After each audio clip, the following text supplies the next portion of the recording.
ओम शांति। ओम शांति। आज की तारीख है 1 अप्रैल। अप्रैल मास का पहला दिन। साकार महावाक्य। बाबा कहते मीठे बच्चे, सदगति में जाना है। सदगति में जाना है तो बाप से प्रतिज्ञा करो कि बाबा हम आपको ही याद करते रहेंगे।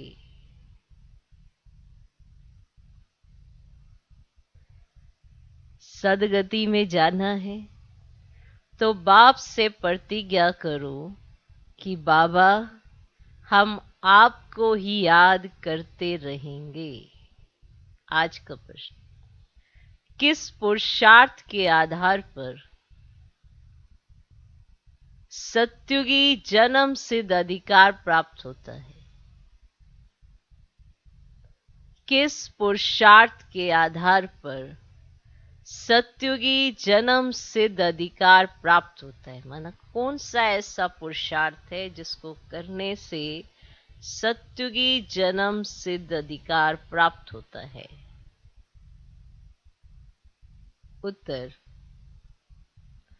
अभी पूरा बैगर बनने का पुरुषार्थ करो। अभी पूरा बैगर बनने का पुरुषार्थ करो। पुरानी दुनिया से ममत्व मिटाकर जब पूरे बैगर बनेंगे तब ही सत्युगी जन्म सिद्ध अधिकार प्राप्त होगा। पुरानी दुनिया से ममत्व मिटाकर जब पूरे बैगर बनेंगे तब ही सत्युगी जन्म सिद्ध अधिकार प्राप्त होगा। बाबा कहते हैं मीठे बच्चे अब ट्रस्टी बनो। बाबा कहते हैं मीठे बच्चे अब ट्रस्टी बनो। पुरानी कीचड़ पट्टी जो कुछ है सब ट्रांसफर करो। पुरानी कीचड़ पट्टी जो कुछ है सब ट्रांसफर करो। बाप और वर्षे को याद करो। बाप और वर्षे को याद करो तो तुम स्वर्ग में आ जाएंगे।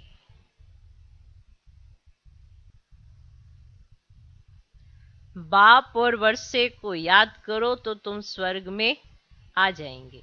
विनाश सामने खड़ा है, इसीलिए अब पुरानी बैगे समेट लो। विनाश सामने खड़ा है, इसीलिए अब पुरानी बैगेज समेट लो।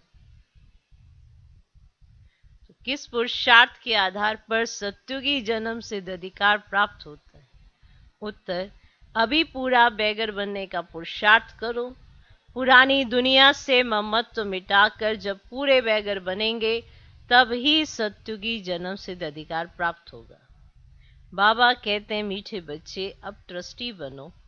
पुरानी कीचड़ पट्टी जो कुछ है सब ट्रांसफर करो। बाप और वर्षे को याद करो तो तुम स्वर्ग में आ जाएंगे। विनाश सामने खड़ा है, इसीलिए अब पुरानी बैगेज समेट लो।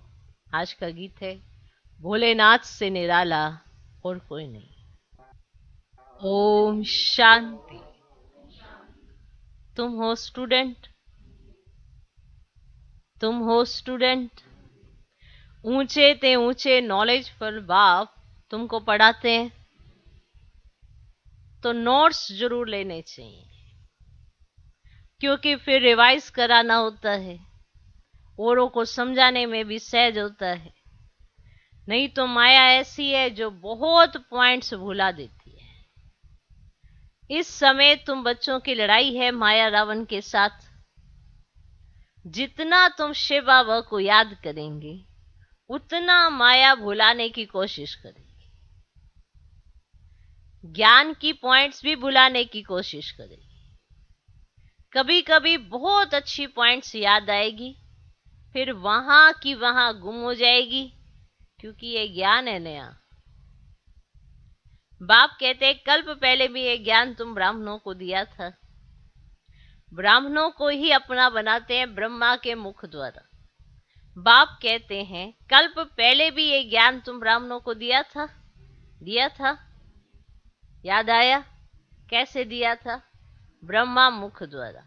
ये बातें कोई गीता में लिखी हुई नहीं है, शास्त्र तो पीछे बनते हैं। जब धर्म स्थापन करते हैं उस समय सब शास्त्र नहीं बनते। बच्चों को समझाया है पहले पहले ज्ञान, पीछे है भक्ति। पहले सतो प्रधान, फिर सतो रजोतमो में आते हैं। तो मनुष्य जब रजो में आते हैं तब भक्ति शुरू होती है। सतो प्रधान समय भक्ति होती ही नहीं। भक्ति मार्ग की भी ड्रामा में नूंद है। ये शास्त्र आदि भी भक्ति मार्ग के काम आते हैं। तुम ये जो ज्ञान और योग आदि के किताब बनाते हो, ये फिर से पढ़कर रिफ्रेश होने के लिए। बाकी टीचर के सिवाय तो कोई समझ नहीं सकेंगे। गीता का टीचर ही है श्रीमद् भगवान, गीता का टीचर है, और वह है विश्व का रचयिता, स्वर्ग रचते हैं। जबकि वह सबका बाप है, तो जरूर बाप से वर्षा स्वर्ग की बादशाही मिलनी चाहिए। अब सत्युग में है देवी देवताओं का राज्य। अभी तुम और संगम योगी ब्राह्मण, विष्णु के चित्र में 4 वर्ण दिखाते हैं ना, देवता, क्षत्रिय, वैश्य, शूद्र। अब 5वां वर्ण है ब्राह्मणों का, लेकिन उन्हों को यह बिल्कुल पता ही नहीं है। अब ऊंचे ते ऊंचा है ब्राह्मण वर्ण, ऊंच ते ऊंच परम पिता परमात्मा को भी भूल गए। भूल गए ना? वह शिव है, ब्रह्मा विष्णु शंकर का रचयिता। त्रिमूर्ति ब्रह्मा कह देते हैं, परंतु इसका तो अर्थ ही नहीं निकलता है। अगर ब्रह्मा विष्णु शंकर तीनों भाई हैं तो इन्हों का बाप चाहिए। तो ब्राह्मण, देवी देवता और क्षत्रिय, तीनों धर्म का रचयिता है वे निराकार बाप, जिसको गीता का भगवान कहा जाता है। देवताओं को भी भगवान नहीं कह सकते, तो मनुष्य को कैसे कह सकते? जब देवताओं को भगवान नहीं कह सकते तो फिर मनुष्य को भगवान कैसे कह सकते?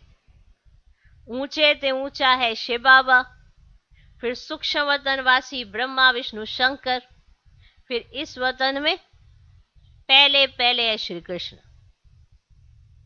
पहले पहले शिव जयंती गाई जाती। त्रिमूर्ति जयंती कहाँ दिखाते नहीं, क्योंकि तीनों का जन्म कौन देते हैं ये कोई को पता ही नहीं है। ये बाप ही आकर बतलाते हैं। अब ऊंचे ते ऊंचे वह है विश्व का मालिक, नई दुनिया का रचयिता। स्वर्ग में ये लक्ष्मी नारायण राज्य करते हैं, सुन रहे हो? सूक्ष्म वतन में तो राजधानी का प्रश्न है ही नहीं। अब यहाँ जो पूज्य बनते हैं उन्हों को ही पुजारी बनना है। देवता, क्षत्रिय, वैश्य, शूद्र, अब फिर ब्राह्मण बने हैं। ये वर्ण भारत के ही हैं और कोई इन वर्णों में नहीं आ सकते। समझा? माना जन्म बाय जन्म, जैसे जैसे ये वर्ण आते जाते हैं ना, सीढ़ी में चक्र में आते जाते हैं ना वर्ण, चक्र को सीढ़ी को, जैसे जैसे ये वर्ण आते जाते हैं तो भारतवासी इन वर्णों में आते जाते हैं। ओके, ये वर्ण भारत के ही हैं और कोई इन वर्णों में नहीं आ सकते। इन 5 वर्णों में सिर्फ तुम चक्कर लगाते हो। कौन से वर्ण? देवता, क्षत्रिय, वैश्य, शूद्र, अभी क्या बने हो? ब्राह्मण। तो देवता वर्ण में भी आओगे, क्षत्रिय में भी आओगे, वैश्य और शूद्र में भी आओगे। तो ये समझने की बातें हैं, ऐसे कैसे चक्कर लगाते हैं। ओके, 84 जन्म भी तुमको पूरे लेने पड़ते हैं। तो जैसे जैसे जन्म लेते हैं और वर्णों का जो हिसाब आ जाता है कि अभी इस वर्ण का पाठ चलेगा, तो उस वर्ण में आप आ जाते हो। तुम जानते हो बरोबर हम भारतवासी जो देवी देवता धर्म वाले हैं वही 84 जन्म लेते हैं, ये जानते हो। ये ज्ञान का तीसरा नेत्र सिर्फ तुम ब्राह्मणों का ही खुलता है, फिर ये ज्ञान ही प्राय लोप हो जाता है, माना एकदम लोप हो जाता है, ये मर्ज नहीं होता। फिर गीता शास्त्र कहां से आया? क्राइस्ट जब धर्म स्थापन करते हैं तब बाइबल नहीं सुनाते हैं, बात बड़ी स्पष्ट है। जब धर्म स्थापक होगा तो वो शास्त्र थोड़ा सुनाएगा, जिसने उस शास्त्र के माध्यम से जिसका प्रचार होना है। अब जब क्राइस्ट है तो क्राइस्ट आकर बाइबल नहीं सुनाते हैं, ये तो जब धर्म स्थापन हो जाते तो फिर बाद में फिर बैठकर बाइबल पढ़ते हैं। तो वे धर्म स्थापन करते हैं पवित्रता के बल से, बाइबल आदि तो बाद में बनते हैं। जब उनकी वृद्धि होती है तब चर्च आदि बनाते हैं। वैसे ही आधा कल्प के बाद भक्ति मार्ग शुरू होता है, ठीक। माना आपने ज्ञान मार्ग से जो प्रारब्ध पाई, अब वो प्रारब्ध पूरी करोगे तब उसका शास्त्र ग्रंथ ये सब भक्ति मार्ग में शुरू होता है। तो पहले होती है अव्यभिचारी भक्ति एक की, फिर ब्रह्मा विष्णु शंकर की।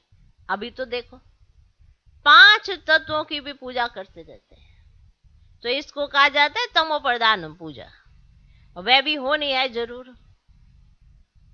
भक्ति मार्ग में शास्त्र भी चाहिए। देवी देवता धर्म का शास्त्र है गीता, तो ब्राह्मण धर्म का कोई शास्त्र नहीं है। अब महाभारत लड़ाई का भी वृत्तांत गीता में है। अब गाया हुआ है रुद्र ज्ञान यज्ञ से विनाश ज्वाला निकली। जरूर जब विनाश हो तब तो सतयुगी राजधानी स्थापन हो। तो भगवान ने ये यज्ञ रचा है, इसको रुद्र ज्ञान यज्ञ कहा जाता है। अब ज्ञान विषय बाबा ही देते हैं ना। अब भारत का शास्त्र वास्तव में एक है, जैसे क्राइस्ट का बाइबल है, उसकी जीवन कहानी को ज्ञान नहीं कहा जाता है। जिसकी जीवन कहानी है उसको ज्ञान नहीं कहा जाता है, अपना है ज्ञान से मतलब, ठीक है ना। ऐसा ज्ञान जो मनुष्य आत्मा को दिया जाता है, जो आत्मा फिर सदगति को प्राप्त करे। अब अपना है किससे? ज्ञान से मतलब। तो ज्ञान देने वाला भी एक है, वही मालिक है ना विश्व का, बल्कि उसको ब्रह्मांड का मालिक कहा जाएगा। तो सृष्टि का मालिक वह नहीं बनते हैं, क्लियर। शिव बाबा सृष्टि का मालिक नहीं बनते हैं, हाँ ब्रह्मांड का मालिक कह सकते हैं उनको। तुम बच्चे सृष्टि के मालिक बनते हो।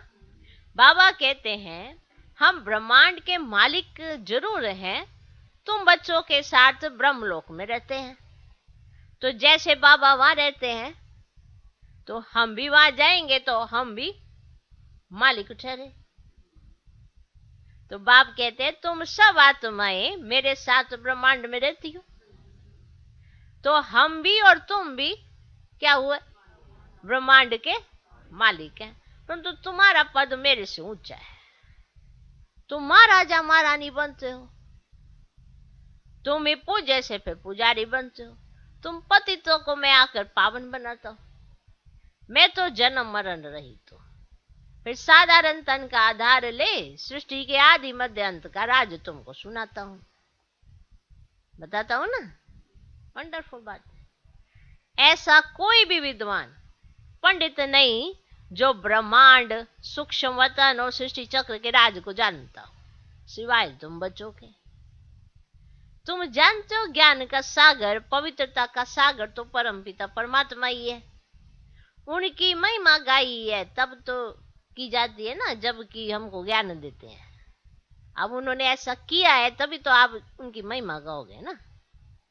तो ज्ञान का सागर कब कहोगे? तो ज्ञान दिया होगा ना, तभी तो कहोगे ना ज्ञान का सागर है। तो उनकी महिमा गाई तब जाती है जबकि हमको ज्ञान देते हैं। अगर ज्ञान नहीं दे तो महिमा कैसे गाई जाए? वे एक ही बार आकर बच्चों को वर्षा देते हैं, 21 जन्मों के लिए वर्षा दे देते हैं। 21 जन्मों की लिमिट है, ऐसे नहीं कि सदैव के लिए देते हैं। 21 पीढ़ी अर्थात 21 बुढ़ापे तक, है ना, पीढ़ी बुढ़ापे को कहा जाता है ना।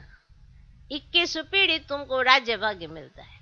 ऐसे नहीं कि एक के पिछाड़ी 21 कुल का उद्धार हो जाएगा, ऐसे नहीं।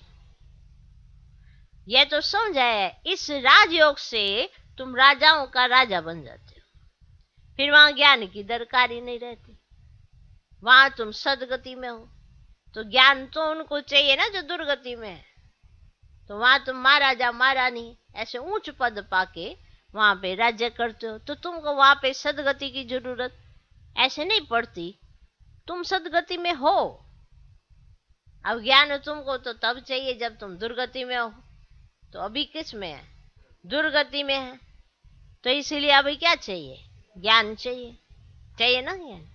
अभी तुम सदगति में जाते हो, दुर्गति में लाए हैं माया रावण ने। अब सदगति में जाना है तो बाप का बनना पड़ता है, प्रतिज्ञा करनी पड़ती है, बाबा हम आपको सदैव याद करते रहेंगे, देह का अभिमान छोड़ हम देही हो रहेंगे। ये प्रतिज्ञा करते हैं हम बाबा से।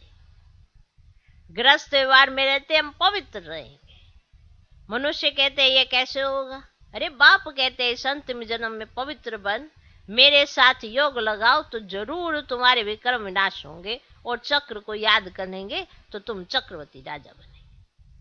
तो बाप से जरूर स्वर्ग का वर्षा मिलेगा। तो डीटी वर्ल्ड सॉवरेंटी तुम्हारा जन्म सिद्ध अधिकार है, सो पा रहे हो। फिर जितना जो प्रतिज्ञा करते और बाप के साथ मददगार बनते हैं, ये तो तुम जानते हो ना, विनाश सामने खड़ा है। नेचुरल कैलेमिटीज भी आई की आई। इसलिए बाबा कहते हैं अपने पुराने बैग आदि सब ट्रांसफर कर दो, तुम ट्रस्टी बन जाओ। बाबा शर्राफ भी है, मट्ठा सट्टा करते हैं। मनुष्य मरते हैं तो सारी कीचड़ पट्टी करनी घोर को दे देते हैं ना, तो तुम्हारी भी एक कीचड़ पट्टी सब कब्र दाखिल होनी है। इसीलिए पुरानी चीजों से ममत्व मिटा दो, एकदम बैगर बनो। बैगर टू प्रिंस, बाप और वर्षे को याद करो तो तुम स्वर्ग के मालिक बन जाएंगे, जो जन्म सिद्ध अधिकार है। कोई भी आता है तो उनसे पूछो विश्व का रचता कौन? गॉडफादर है ना। अब स्वर्ग है ही नहीं रचना, तो जबकि बाप स्वर्ग रचते तो फिर नरक में क्यों? तो स्वर्ग के मालिक क्यों नहीं बनते? तो तुमको नरक का बादशाह बनाया है माया रावण ने। तो बाप तो स्वर्ग का बादशाह बनाने वाला है। रावण दुखी बनाते हैं, तब रावण से तंग होकर उनको जलाने की कोशिश करते हैं, परंतु रावण जलता ही नहीं। तो मनुष्य समझते ही नहीं कि रावण क्या चीज है। कहते हैं 3000 वर्ष बिफोर क्राइस्ट, है ना, ऐसे गीता सुनाई, परंतु उस समय कौन सी नेशनैलिटी थी वे समझाना चाहिए ना। माया ने बिल्कुल ही पतित बना दिया है। कोई को भी पता ही नहीं कि स्वर्ग का रचयिता कौन है, कोई को भी पता नहीं। एक्टर्स होते हुए ड्रामा के क्रिएटर डायरेक्टर को ना जाने तो क्या कहें। बड़े से बड़ी लड़ाई है ये महाभारत लड़ाई विनाश के लिए। तो गाया भी जाता है ब्रह्मा द्वारा स्थापना, तो ऐसे नहीं गाया जाता कि कृष्ण द्वारा स्थापना। तो रुद्र ज्ञान यज्ञ मशहूर है जिससे विनाश ज्वाला प्रज्वलित हुई। तो बाप खुद कहते हैं मैंने ये ज्ञान यज्ञ रचा है।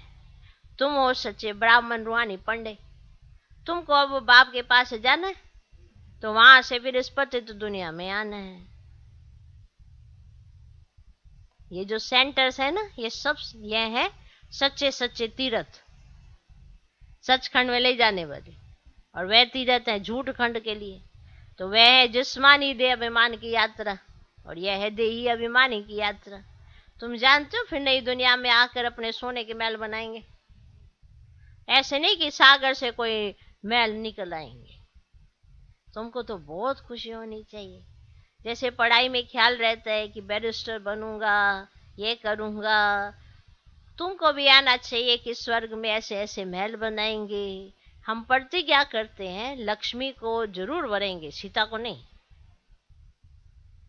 हम लक्ष्मी को जरूर वरेंगे, सीता को नहीं। इसमें पुरुषार्थ बहुत अच्छा चाहिए।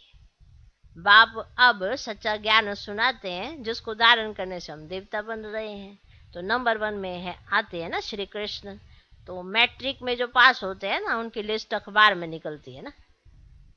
जो मैट्रिक में जो पास होते हैं ना उनकी लिस्ट अखबार में निकलती है। तो तुम्हारे स्कूल की लिस्ट भी गई हुई है। 8 फुल पास, नामी ग्रामी 8 रत्न है जो ही काम में आते हैं। 108 की माला तो बहुत सिमरते हैं, कोई तो 16,000 की भी बनाते हैं। तो तुमने मेहनत कर सर्विस की है भारत की, तो सब पूजते हैं। अब एक है भक्त माला, दूसरी है रुद्र माला। अभी तुम जानते हो श्रीमद् भगवत गीता है माता और पिता है शिव। अब डीटी डिनाइस्टी में पहले पहले जन्म लेते हैं श्री कृष्ण। जरूर राधे ने भी जन्म लिया होगा, और भी तो पास हुए होंगे। परम पिता परमात्मा से बेमुख होने के कारण सारी दुनिया निधन की हो गई है। आपस में सब लड़ते झगड़ते रहते हैं, कोई धनी दौरी नहीं है। अब तुम्हें सबको बाप का परिचय देना है। अच्छा, मीठे मीठे सिक्र दे बच्चों प्रति, माता पिता बाप दादा का याद प्यार हो। Good morning. रूहानी बाप की रूहानी बच्चों को नमस्ते। हम रूहानी बच्चों की भी रूहानी बाप को नमस्ते नमस्ते नमस्ते। Good morning good morning good morning. धारणा के लिए मुख्य सार पहला पॉइंट, देह अभिमान को छोड़ देही अभिमानी बन याद की यात्रा पर तत्पर रहना है। इस अंतिम जन्म में पवित्र बन बाप का पूरा पूरा मददगार बनना है। देह अभिमान को छोड़ देही अभिमानी बन याद की यात्रा पर तत्पर रहना है। इस अंतिम जन्म में पवित्र बन बाप का पूरा पूरा मददगार बनना है। दूसरा पॉइंट, पुरानी जो भी चीजें हैं उनसे ममत्व निकाल, ट्रस्टी बन, बाप और वर्षे को याद कर विश्व का मालिक बनना है। पुरानी जो भी चीजें हैं उनसे ममत्व निकाल, ट्रस्टी बन, बाप और वर्षे को याद कर विश्व का मालिक बनना है। आज का वरदान, सत्यता के साथ सभ्यता पूर्वक बोल और चलन से आगे बढ़ने वाले सफलता मूर्त हो। सत्यता के साथ सभ्यता पूर्वक बोल और चलन से आगे बढ़ने वाले सफलता मूर्त हो। सदैव याद रहे कि सत्यता की निशानी है सभ्यता। यदि आप में सत्यता की शक्ति है तो सभ्यता को कभी नहीं छोड़ो।